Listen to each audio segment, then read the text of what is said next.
Hi guys, hope everyone is doing safe and fine. So this is my second video on mutual funds. तो जैसे मैंने last video में भी आपसे बताया था कि my basic motive why I am creating these kind of videos is कि I want a layman people to understand about mutual funds and what are its benefits and advantages. सो ये उनके लिए वीडियो है जो those who don't have any knowledge और any experience हो और who require any guidance on mutual funds. तो ये वीडियो मैं कवर करूँगा regarding types of mutual funds.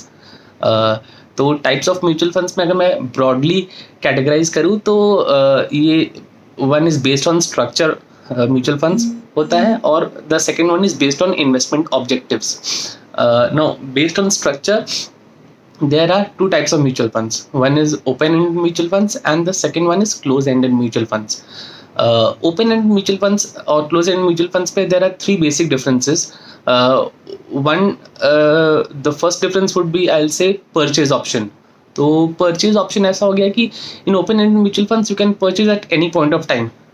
Whenever you have the funds available, you can purchase. But close ended mutual funds में ये possible नहीं है.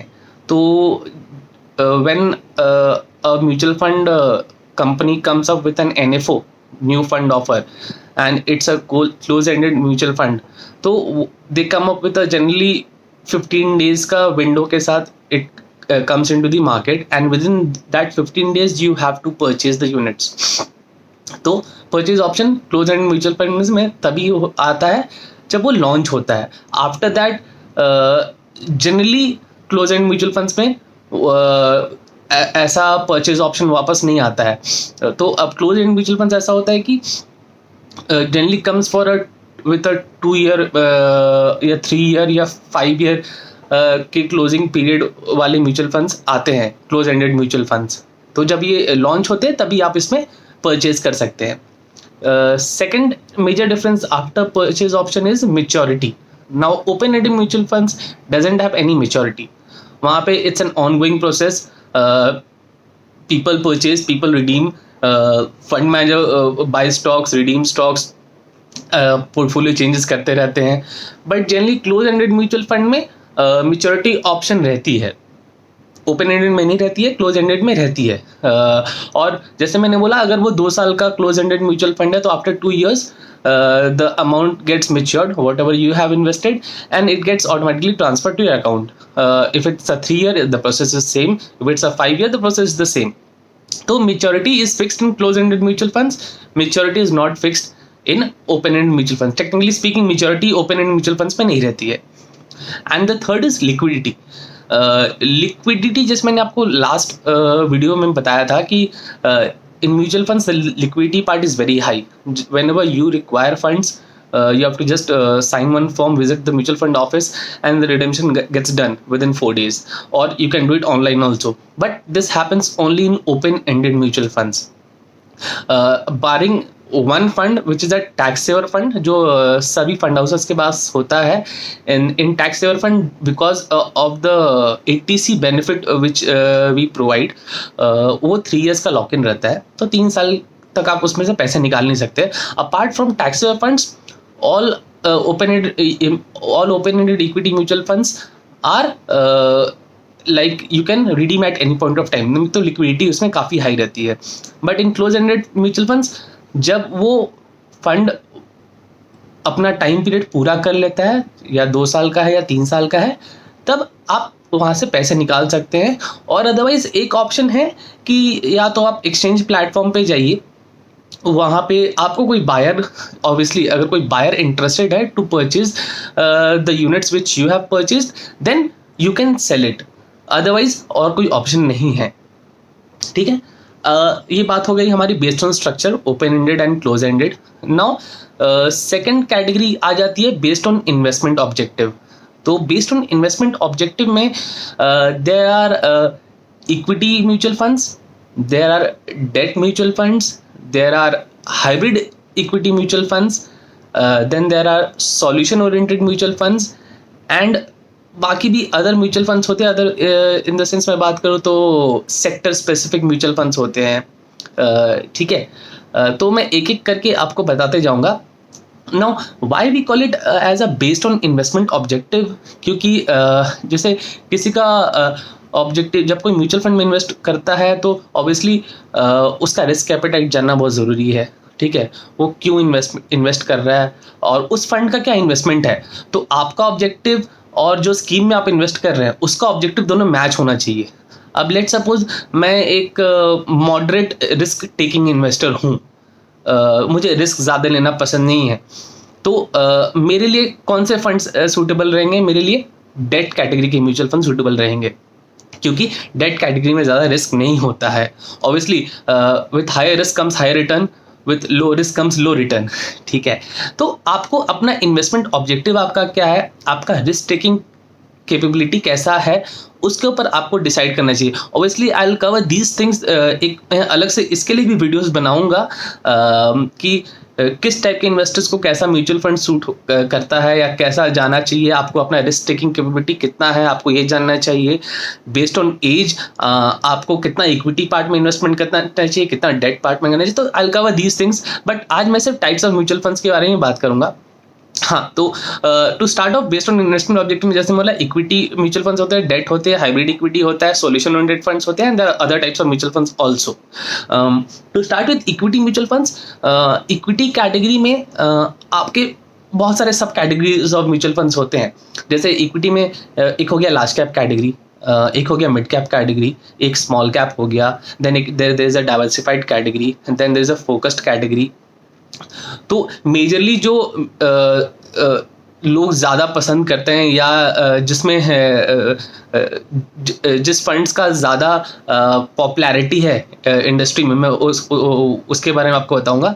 सो first will start in equity, there is a large cap fund. तो large cap fund का मतलब ये हो गया एज पर सेबी लॉ, अगर कोई म्यूचुअल फंड हाउस के पास लार्ज कैप कैटेगरी का स्कीम है तो उसमें 65% का portfolio, 65% portfolio should be invested into large cap stocks, ठीक है। आपने अगर आपको समझ में नहीं है, मैं दोबारा रिपीट करता हूँ कि as per SEBI law, if you have a large cap scheme, in that large cap scheme 65 minimum 65% of your portfolio should be invested into large cap stocks. बाकी का 35% आप कहीं भी इन्वेस्ट कीजिए, मिड कैप, स्मॉल कैप, और या तो 65 की जगह आप 85 भी रख सकते हैं। It all depends on the fund managers point of view, उसका क्या व्यू है, बट आपको मिनिमम 65% लार्ज कैप स्टॉक्स में इन्वेस्ट करना होगा। Same is the case with mid cap funds, same is the case with small cap funds. Mid cap में आपको 65% minimum mid cap companies में इन्वेस्ट करना होगा, स्मॉल कैप स्कीम में आपको मिनिमम 65% स्मॉल कैप स्टॉक्स में करना होगा, ठीक है। अब आप बोलेंगे लार्ज कैप स्टॉक्स कौन से होते हैं, मिड कैप स्टॉक्स कौन से होते हैं, तो आपको वो जैसे लार्ज कैप के लिए एग्जांपल दूं तो आप BSE 100, if you search on BSE 100 Google में सर्च करेंगे तो BSE 100 में जो स्टॉक्स जो लिस्टेड हैं, those are known as the large cap stocks, ठीक है। बात हो गई, मैंने कवर अप कर दिया large cap, mid cap, small cap. Then we can discuss about diversified. Now diversified पहले क्या था, as per SEBI there was no criteria for diversified funds, like आपको इतना large cap में रखना चाहिए, इतना mid cap में रखना चाहिए, इतना small cap में रखना चाहिए। But recently they have come up with a law where minimum 25% you have to invest in all the three categories. जैसे 25% आपको लार्ज कैप स्टॉक्स लेने होंगे, 25% आपको मिड कैप स्टॉक्स लेने होंगे, एंड 25% आपको स्मॉल कैप स्टॉक्स लेने होंगे। तो मिनिमम ये तीन कैटेगरीज में आपको 25 रखना होगा, एंड जो रेस्ट 25 है you can add into large cap और मिड कैप और स्मॉल कैप। तो this is the diversified category. Then जैसे मैंने बोला आपको फोकस्ड कैटेगरी होता है। फोकस्ड जैसे आपको नाम से समझ में आ जाएगा, अगर कोई फंड हाउस के पास फोकस 20 फंड है या फोकस 30 है, फोकस 25 फंड है, तो इसका मतलब फोकस 30 है तो मतलब उसका जो पोर्टफोलियो बनेगा it can not be more than of 30 stocks. वो 30 स्टॉक्स से पोर्टफोलियो बना सकता है, and in that 30 stocks he can take a large cap, mid cap, small cap as per his view. तो वो 30 के 30 लार्ज कैप स्टॉक्स ले सकता है, वो 30 के 30 मिड कैप ले सकता है, और it can be a combination of large cap, mid cap and small cap, ठीक है। इक्विटी के बाद मैं आऊँगा डेट में। डेट जैसे मैंने आपको बोला कि डेट में बेसिकली क्या होता है, it's for those investors who have a low risk taking capacity, moderate kind of a risk investors. Debt में भी काफ़ी कैटेगरीज होते हैं, लिक्विड फंड्स होते हैं, ओवरनाइट फंड होते हैं, अल्ट्रा शॉर्ट टर्म फंड होते हैं, शॉर्ट टर्म फंड होते हैं, मीडियम टर्म फंड्स होते हैं, कॉर्पोरेट बॉन्ड फंड होते हैं, गिल्ड फंड होते हैं। काफ़ी वास्ट कैटेगरी है डेट। तो मैं थोड़ा थोड़ा ऊपर आपको अभी डेट के बारे में बताता हूँ, but I will surely make one video only on debt, क्योंकि डेट कवर अप करने में काफ़ी टाइम लगता है। डेट के टैक्सेशन के बारे में मैं आपको बताऊँगा, बट अभी इतना ही बताऊंगा कि डेट कैटेगरी के जो फंड्स होते हैं, they are for those investors who have a moderate risk taking capacity and for those people who are retired. तो उनके लिए alternate options like those who put money into savings account, savings में generally you get a 2.5% rate of interest, ठीक है। And अगर आपको पता है कि सेविंग्स का जो पैसा है ये मुझे भी लगने वाला नहीं है, just to add a caption to it, no asset class is bad or no asset class is good. Each and every asset class has its own advantages, has its own disadvantages, ठीक है। As an investment advisor we always advise you to आप हर pocket में थोड़ी करके रखें, ठीक है। तो सेविंग्स में थोड़े पैसे रखें, थोड़े एफडीज में इन्वेस्ट करें, थोड़े रियल स्टेट में डालें, थोड़े गोल्ड में डालें, थोड़े इक्विटी म्यूचुअल फंड्स में करें, थोड़े डेट म्यूचुअल फंड्स में करें। So each and every asset class has own advantage and disadvantage. जैसे मैंने सेविंग्स में बोला, आई जस्ट गिव एक एग्जांपल लेता हूं। लेट्स सपोज आपके पास लाख रुपए सेविंग्स में पड़े हुए हैं एंड उसमें से यू नो कि हाँ मुझे इमरजेंसी के लिए जो लगेगा 20-25,000 या 30,000 लगेगा, तो बाकी के रेस्ट 60,000 और 50,000 which you think you not require it, और इफ़ यू रिक्वायर इट वो ऐसा रिक्वायरमेंट रहेगा कि 1-2 दिन में आप वो कवर अप हो जाए। अब कैसे, जैसे मैंने बोला कि 50,000 you can invest that into liquid funds. Liquid fund में कैसा होता है, लिक्विडिटी काफ़ी हाई है। अगर आपको कल पैसे की ज़रूरत है, आज आप रिडेम्पशन का रिक्वेस्ट डालिए एंड कल आपके अकाउंट में पैसे आ जाते हैं। हाँ, अगर कल वो वर्किंग डे हुआ तो उसको मैं कैसे समझाऊंगा। फ्राइडे को आपने रिडेम्पशन रिक्वेस्ट डाला लिक्विड फंड में, तो सैटरडे संडे इज़ ऑफ, तो आपको आपके अकाउंट में जो पैसे आएंगे वो मंडे को आएंगे। अगर आप मंडे को रिक्वेस्ट डालते हैं रिडेम्पशन का, तो आपके अकाउंट में ट्यूसडे को आ जाते हैं मॉर्निंग में, ठीक है। So that is the basic difference. और लिक्विड में कैसा रहता है, जैसे मैंने बोला सेविंग्स में आपको 2.5 to 3% मिलता है, लिक्विड में you always get more 1-1.5% more than what you are getting in savings. तो वो काफ़ी मायने रखता है। तो यही हम बोलते हैं कि अगर आपके पास बहुत पैसे सेविंग्स में पड़े हुए और उतने पैसे आपको ज़रूरत नहीं है, तो उसमें से थोड़े पैसे लिक्विड फंड्स में डालिए। And there are also other funds, short term fund हो गया, कॉर्पोरेट बॉन्ड फंड हो गया, तो based on investors risk taking capability and वो पैसे उनको कितने दिन के लिए ज़रूरत नहीं है, उसके हिसाब से हम गाइड करते हैं। जैसे मैंने बोला, मैं इसके बारे में कवर अप करूँगा, एक अलग से वीडियो बनाऊँगा डेट फंड्स के ऊपर, और I try to explain it as easy as possible for you. Equity मैंने कवर अप कर लिया, डेट कवर अप कर लिया। Then there is hybrid equity funds. Hybrid equity funds कैसे हो गया, it's a combination of equity and date.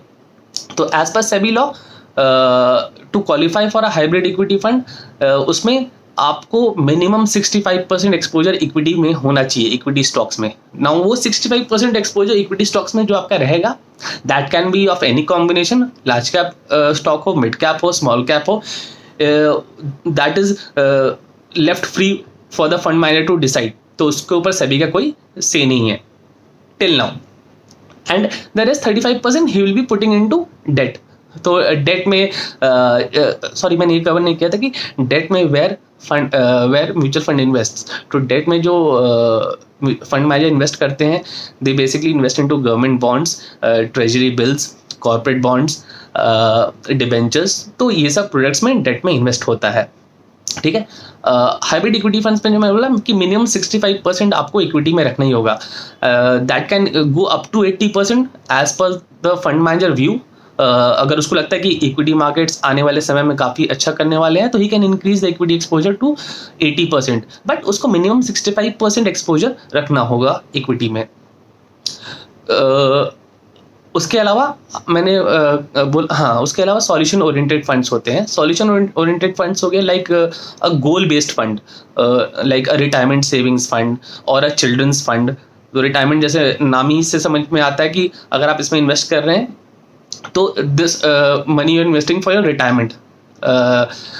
Children's fund हो गया, this money you investing for your children's higher education. So when your child attains the age of 18 or when he passes school and he requires funds for his higher educations, उस समय आपको लगने वाला है। तो these are solution oriented funds. Apart from that solution oriented funds, there are other category funds like a sector specific fund, जैसे हो गया pharma fund where the major portfolio would be invested into pharma stocks. Then there is a technology fund जहाँ पे mainly IT stocks में invest रहेगा। Then there is banking and financial services fund जहाँ पे mainly investment banking stocks में और financial stocks में रहेगा। Then there are infrastructure funds जहाँ पे इंफ्रास्ट्रक्चर कंपनी में ज़्यादा इन्वेस्टमेंट रहेगा। सो these are the categories based on your investment objective. तो आज का वीडियो मेरा बस इतना ही था। If you have any queries और एनी क्वेश्चंस आप एक ड्रॉप कर सकते हैं message. I will be always ready to reply back to you, और please give me a feedback if I need any kind of improvements. I'll definitely do that because I would love to have your feedback, because then I would able to realize myself where I need to improve. So thank you for listening to my video. Take care. Bye bye.